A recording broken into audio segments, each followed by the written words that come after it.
Hi friends, welcome back to Thiya's media. நான் உங்கள் சகோ கங்கா சீதாராமன். இன்றைக்கி நம்ம வீடியோவில் என்ன பார்க்க போகிறோன்னா அடைங்க. ஸோ வாங்க எப்படி செய்யலாங்கிறத பார்க்கலாம். இது நான் பருப்பு அரிசி ஏற்கனவே ஊற வச்சுருக்கேன். மிளகாவத்தலும் சேர்த்து ஊற வச்சு களைஞ்சி ரெடியாக வச்சுருக்கேன். இதை அரைச்சி எடுத்துக்கலாம். இது என்ன அளவில் நான் மெஷர்மெண்ட்டில் போட்டிருக்கேன் அப்படிங்கிறத சொல்லிடுறேன். இப்போது ஒரு எடுத்துக்காட்டுக்கு நான் சொல்கிறேன். இந்த கிளாஸ் இருக்கு இல்லையா, ஒரு கிளாஸ் நீங்கள் உங்கள் அளவுக்கு ஒரு கிளாஸ்னால் இந்த கிளாஸில் எல்லா பருப்பும் சேர்ந்து ஒரு கிளாஸ் தலையை தட்டி நீங்கள் போடுறீங்கன்னா அதே அளவு தலையை தட்டி நம்ம இட்லி அரிசி போடுவோம் இல்லையா, புழுங்கரிசி, அது போட்டுக்கணுங்க. ஸோ எல்லா பருப்பும்னா கடலைப்பருப்பு, துவரம்பருப்பு, பயத்தம்பருப்பு, உளுந்து. ஸோ இந்த 4 பருப்பும் சேர்ந்து கொஞ்சம் கொஞ்சமாக கால் டம்ளராக போட்டுகிட்டே வரும்போது 1 டம்ளர் வரும். தலையை தட்டி 1 டம்ளர் வந்தது அப்படின்னா நீங்கள் அதே அளவுக்கு தலையை தட்டி 1 டம்ளர் அளவு புழுங்கல் அரிசி, நம்ம இட்லி அரிசி இருக்கு இல்லையா, அது போட்டுக்கணுங்க. அது போட்டு ஊற வச்சுக்கணும். அதிலே உரப்புக்கு தகுந்த வத்தல் மிளகா வெட்டல்னு சொல்லுவோம் இல்லையா, அதை நம்ம காம்போடையே போட்டு ஊற வச்சிடணும். 1 மணி நேரம் ஊறினா போகிறோம். உங்களுக்கு வேணும்னா 2 hours ஊற வச்சுக்கோங்க. அதுக்கு மேலே ஊறணுங்கிற அவசியம் கிடையாது. ஸோ 1 hour ஆறுனா 2 hours போருங்க. ஊற வச்சுட்டு நல்லா களைஞ்சி எடுத்துகிட்டு அதுக்கப்புறம் இந்த காம்பு கிள்ளிக்கோங்க. இதிலேயே நான் எப்போதுமே கருவேப்பிலை சேர்த்து போட்டு அரைச்சிடுவேன். ஏன்னா நம்ம அடைக்கி அரைச்சதுக்கப்புறம் கருவேப்பிலை போட்டு பார்த்தோன்னா எப்படியும் கருவேப்பிலையை எடுத்து வச்சுட்டு சாப்பிடுவோம். ஸோ இதிலே சேர்த்து அரைச்சிட்டோன்னா நமக்கு உள்ளே போயிடும். இதெல்லாம் நன்மையும் இருக்கு இல்லையா. ஸோ நம்ம இது வேஸ்ட் பண்ண வேணான்ட்டு நான் எப்போதுமே வடைக்கானாலும் சரி, இதுமாரி அடைக்கானாலும் சரி, கொஞ்சம் கருவேப்பிலையை இதிலே போட்டு அரைச்சிடுவேங்க.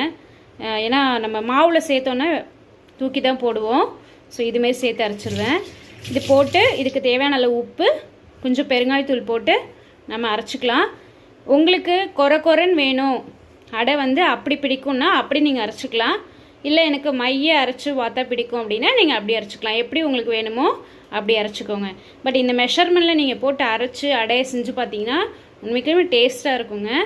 இப்போது இதை மாவாக நம்ம அரைச்சி எடுத்துக்கலாம் வாங்க. ஸோ நம்ம மிக்ஸி ஜாரில் இதெல்லாம் சேர்த்துக்கலாம். நான் முன்னொரு வீடியோவில் சொன்ன மாதிரி நம்ம மிளகாத்தில் பச்சை மிளகாய் சேர்க்கும்போது அதை ஃபஸ்ட்டு அடியில் போட்டுருங்க. மிக்ஸி ஜாரில் அடியில் போட்டுட்டு அதுக்கு மேலே மற்ற இன்க்ரீடியன்ஸை போட்டு அரைங்க. அப்போ சீக்கிரம் அரைப்பட்டுடுங்க. இதோடய நம்ம உப்பும் பெருங்காயமும் போட்டு ஆட் பண்ணி அரைச்சிக்கலாம். இப்போ பாருங்கள், அடைக்கு நம்ம மாவு அரைச்சாச்சு. உங்களுக்கு கொஞ்சம் கெட்டியாக வேணும்னா நீங்கள் கெட்டியாக அரைச்சிக்கலாம், தண்ணியாக வேணாலும் தண்ணியாக அரைச்சிக்கலாங்க. இது நம்ம தோசைக்கல்ல தோசை மாதிரியே தான் வாக்க போகிறோம் அடை. ஸோ இது அரைச்சி எடுத்தாச்சு. இந்த மாவு உங்களுக்கு புளிக்கணும், நம்ம வெளியில் வைக்கணும் அப்படிங்கிற அவசியம்லாம் கிடையாதுங்க. நீங்கள் அரைச்ச உடனே ஃப்ரிட்ஜில் போட்டுடலாம். அரைச்சிட்டு உங்களுக்கு அன்னைக்கு வாக்குற அளவுக்கு மாவு வேணுங்கிறத எடுத்து வச்சுட்டு மீதி அப்படியே நீங்கள் உள்ளே போட்டுடலாம்.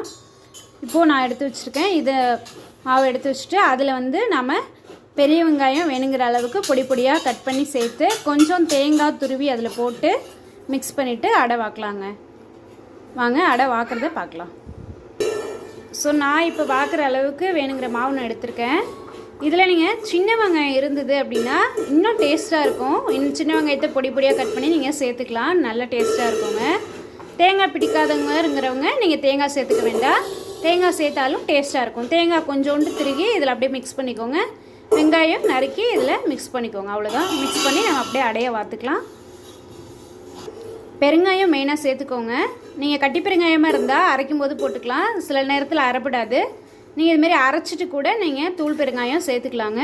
ஏன்னா நம்ம பருப்பு எல்லா பருப்பும் சேர்க்கறதுனால கேஸ் ட்ரபிள் ப்ராப்ளம் வரும். ஸோ அதுக்காக மெயினாக பெருங்காயம் நீங்கள் சேர்த்துக்கோங்க. ஸோ இப்போ நம்ம இதில் வேணுங்கிற அளவு தேங்காய் சேர்த்துக்கலாம். தேங்காய் சேர்த்திங்கன்னா டேஸ்ட்டாக இருக்கும். உங்களுக்கு தேங்காய் பிடிக்கலன்னா வெறும் வெங்காயத்தோடு நிறுத்திக்கலாங்க. தேங்காயும் வெங்காயமும் சேர்த்துக்கோங்க. இப்போ நம்ம தேங்காய் சேர்த்தாச்சு. அடுத்து நம்ம வெங்காயம் நறுக்கி இதில் பொடி பொடியாக சேர்த்துக்கலாம். ஸோ பொடி பொடியாக வெங்காயம் கட் பண்ணி வச்சுருக்கோங்க. அதையும் நம்ம இந்த மாவோட ஆட் பண்ணிக்கலாம். ஆட் பண்ணி நல்லா மிக்ஸ் பண்ணிக்கோங்க.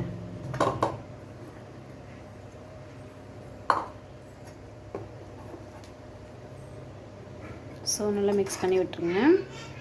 இப்போது நீங்கள் மிளகாத்தூள் போட்டிருக்கோம் இல்லையா, ஸோ உங்களுக்கு இந்த காரம் இன்னும் பத்தலை அப்படின்னா இதில் கொஞ்சம் நீங்கள் வரும் மிளகாய் பொடி சொல்லுவோம் இல்லையா, வெறும் வத்தல் பொடி, அது கூட நீங்கள் ஆட் பண்ணி மிக்ஸ் பண்ணிக்கலாம்.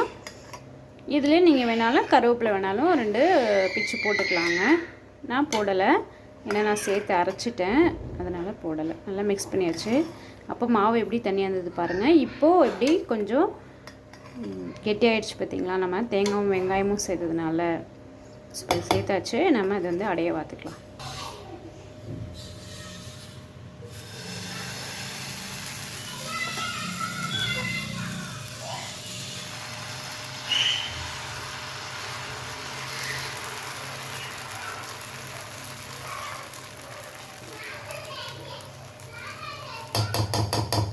எப்போதுமே நீங்கள் அடை வாக்கும்போது சென்டரில் ஒரு ஓப்பன் மாதிரி விட்டுட்டு அதில் கொஞ்சம் எண்ணெய் போட்டுட்டு சுற்றி விட்டு வாருங்க, நல்லாயிருக்கும்.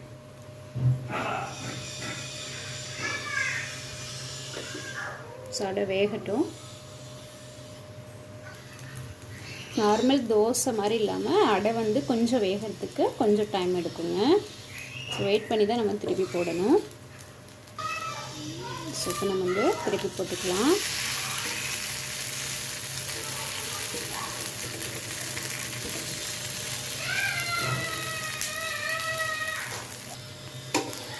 ஸோ பாருங்கள், 2 பக்கமுமே நல்லா வெந்துருச்சு அடை. இப்போ நம்ம வந்து எடுத்துக்கலாம்.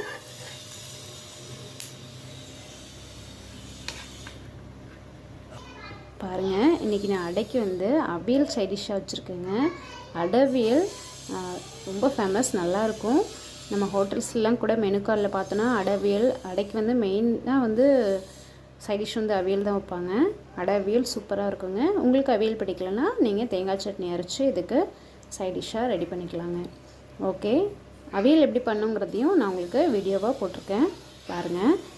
ஓகே ஃப்ரெண்ட்ஸ், இந்த வீடியோ பிடிச்சிருந்தா லைக் பண்ணுங்கள், ஷேர் பண்ணுங்கள், கமெண்ட் பண்ணுங்கள். மறக்காமல் எங்கள் சேனலை சப்ஸ்கிரைப் பண்ணுங்கள்.